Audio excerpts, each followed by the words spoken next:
ఆరుగురు యువకులను ఒక టేబుల్ మీద కూర్చోబెడితే ఇద్దరు పోటీదారులను అక్కడ కూర్చోబెట్టి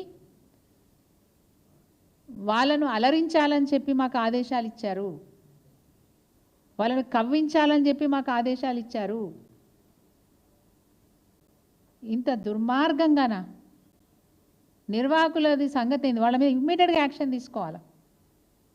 ఈ అమ్మాయి మాట్లాడేటప్పుడు బ్యూటీ ఆఫ్ పర్పస్ అనే సబ్జెక్ట్ మీద మాట్లాడితే నిర్వాహకులు ఒకరు ఆమెని ఇబ్బంది పెట్టినారట. Boring, you are boring, you are boring అంటే వాట్ ఈజ్ బోరింగ్? బోరింగ్ అంటారా? ఎవరి ఒపీనియన్ వాళ్ళు చెప్తారు. అట్లా తన అభిప్రాయాన్ని పంచుకున్నప్పుడు కూడా యు ఆర్ బోరింగ్ అని చెప్పి డిస్కరేజ్ చేయడం. అసలు వచ్చిన అతిథిని ఎంత కంఫర్ట్గా ఉంచాలో మనం ఆలోచిస్తాం. వాళ్ళకి కావాల్సిన సదుపాయాలు ఏంటి, వాళ్ళని ఎంత అనుకూలమైనటువంటి వాతావరణం వాళ్ళకు మనం క్రియేట్ చేయాలని చెప్పి ఆలోచిస్తాం. మన ఇంటికి ఒక బంధువు వచ్చినా అట్లాగే చేస్తాం. అట్లాంటిది ప్రపంచ దేశాల నుంచి తీసుకొచ్చి మహిళల్ని ఈ విధంగా ఆట వస్తువులాగా, ఆట బొమ్మల్లాగా వాళ్ళను ఆ బాల్ డ్రెస్లే వేసుకోవాలట. అంటే వీళ్ళు చెప్పింది వాళ్ళు వినాలి. వచ్చిన వాళ్ళు అతిథికి ఏం కావాలో మీరు చూడట్లేదు, అతిథులకు ఎలాంటి అవసరాలు ఉన్నాయో మీరు చూడలేదు. కానీ మీరు చెప్పినట్టు వాళ్ళు ఆడాలని చెప్పి వాళ్ళని ఆడించినారని చెప్తే ఎంత దురదృష్టకరమైన విషయం ఇది. ఉదయం బ్రేక్ఫాస్ట్లో అదే డ్రెస్, మార్నింగ్ టు ఈవినింగ్ ఇదే పని. ఎంత రాత్రి అయినా ముఖం మీద చిరునవ్వుతో వచ్చిన వాళ్ళని రిసీవ్ చేసుకుంటూ వాళ్ళకి ప్రతి మాట్లాడే మాటకి థ్యాంక్స్ అని చెప్పుకుంటూ వాళ్ళని అభినందించుకుంటూ వీళ్ళ రోజంతా గడపాలట. సో ఇంత నికృష్టమైన రిసీవింగ్ నేను ఉంటుందని నేను ఊహించలేదు. నన్ను ఒక వ్యభిచారిగా చూస్తున్నారని నేను భావించినాను. అందుకే నేను వదిలి వచ్చేసిన అని చెప్పి వారు ది సన్ పత్రికకి ఇచ్చిన ఇంటర్వ్యూలో మెన్షన్ చేసినారు. సో నిట్ట నిలువున ఈ భారతదేశ పరువే కాదు, తెలంగాణ హైదరాబాద్ యొక్క పరువును ఈరోజు ప్రపంచ దేశాల్లో ముంచేసిండు ఈ రేవంత్ రెడ్డి అని చెప్పక తప్పదు. నిజంగా ఇట్లాంటి సందర్భాన్ని మీ ముందుకు తీసుకురావడం నేను దురదృష్టంగా భావిస్తూ ఉన్నాను. మా మహిళల పట్ల మంచి గౌరవం ప్రపంచ దేశాల్లో ఉందని భావించిన మాకు ఈరోజు ఈ సంఘటన వల్ల కాస్త ఇబ్బందిగానే ఉన్నది.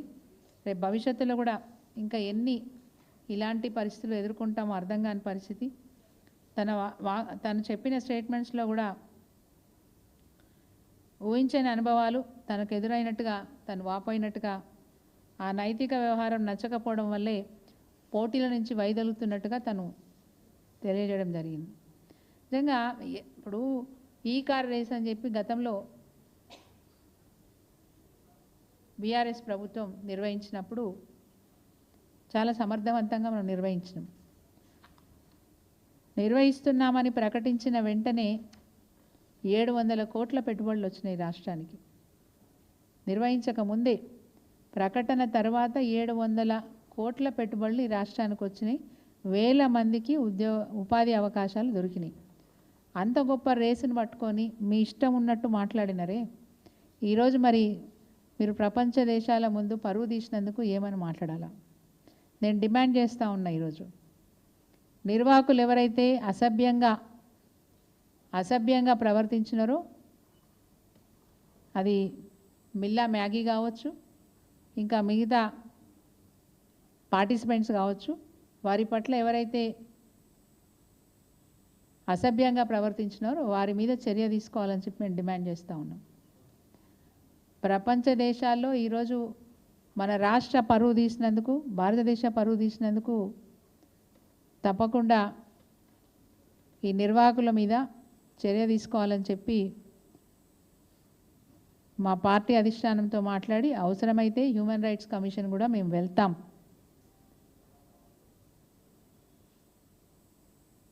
ఆ పరువును కాపాడుకునే ప్రయత్నం తప్పకుండా చేస్తాం.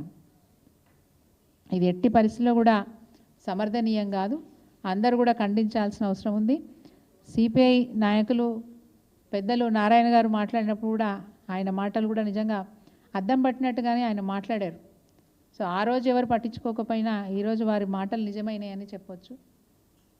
మరి ఇది దేశం పరువు పోయినట్టుగా, ఒక హైదరాబాదు తెలంగాణ కాదు, దేశం పరువు పోయినట్టుగా భావిస్తూ ఉన్నాం.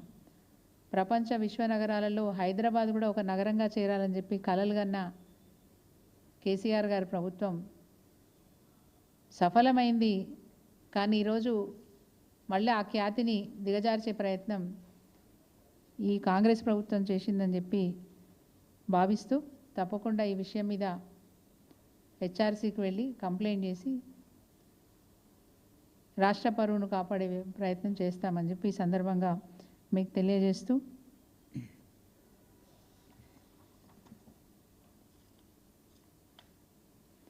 ప్రభుత్వం కూడా చాలా సింపుల్గా తప్పించుకోవచ్చు.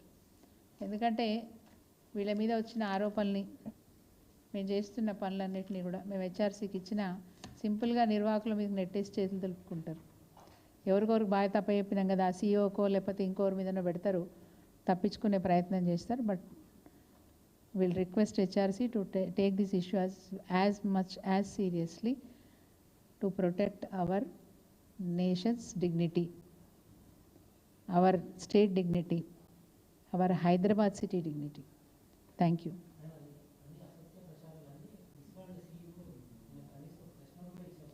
నిర్వాహకులు ఏం చెప్తారండి, మేమంతా బాగానే చేస్తున్నామంటారు.